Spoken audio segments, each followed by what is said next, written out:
knew that I wanted better for my life. I grew up in Syracuse, New York, in a not so good family and background, in and out of foster homes. And I knew that I wanted something different.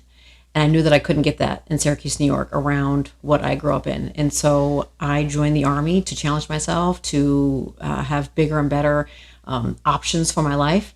And but I didn't know what I wanted to do in the Army. And the recruiter was like, hey, 17 years old, senior in high school, beginning of my senior year. He's like, well, what are you interested in? I'm like, I don't know. What you got? And he gave me all the jobs. I said, I'm not really interested in all that. And he's like, well, we started looking at transcripts. Oh, you took photography. You like photography? Yeah, I like photography. So sign me up as a photographer and videographer. And that starts the journey. What I think is crazy is even if you look into YouTube podcasts, Spotify podcasts, like all these different podcasts, you have whenever you're speaking to veterans that come on these shows, they're guys that are post 9/11. Yeah. So they're guys that joined after 9/11. They knew that they were going into wartime. They knew that that they were certain. Like for me, I knew that we were at war, and so it was like, yeah, I have been a car salesman. I'm joining the military because I want to go shoot and blow stuff up. Yeah.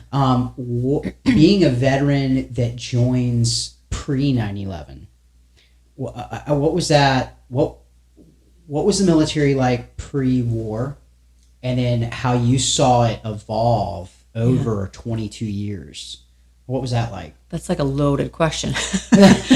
Okay, so I joined September of 2000. Literally a year before. Exactly. Wow. Yes. Okay. And so my advanced individual training, my AIT, was Fort Meade, Maryland, and then I got stationed in Germany. So I got to Germany in June, July of 2001.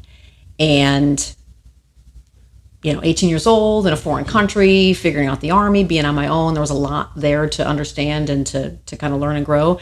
But then as soon as September 11th happened, I remember we got a phone call on our barracks phone, and whoever picks up and said, hey, we're on shutdown, lockdown. We got to get accountability and all that. And then everything changed.